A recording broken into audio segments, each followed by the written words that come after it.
California is recognized. Good morning. It was a devastating attack on the CIA by one of the staunchest defenders in Congress of mass government surveillance. I have grave concerns that the CIA's search may well have violated the separation of powers principles embodied in the United States Constitution. Dianne Feinstein added that the CIA is now the focus of an investigation by the Department of Justice. However, the DOJ is also investigating her own committee staffers, following a complaint from the CIA's top lawyer.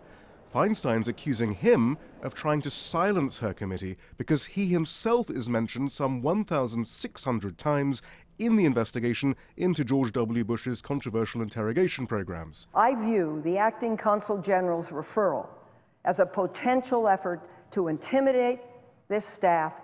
The committee's 6,300-page report is said to contain a damning indictment of the CIA's interrogations, revealing that no actionable intelligence was recovered from torture and that the CIA misled its overseers in Congress and the White House.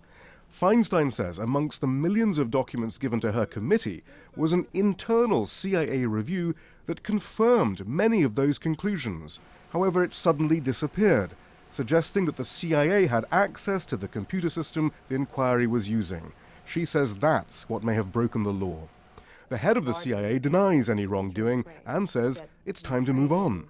As far as the allegations of CIA hacking into Senate computers, nothing could be further from the truth. I mean, we wouldn't do that. Senator Feinstein says key portions of her committee's report should now be declassified by President Obama.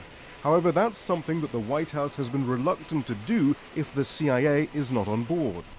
Brennan used to work in the White House, and that means, A, he quite literally knows where the bodies are buried. I think Obama's Achilles heel is the drone program, and he knows exactly what Obama's role in that program was, and it was very, very hands-on. And I think partly the reason the White House hasn't pushed the declassification of this report is because it's protecting executive prerogative.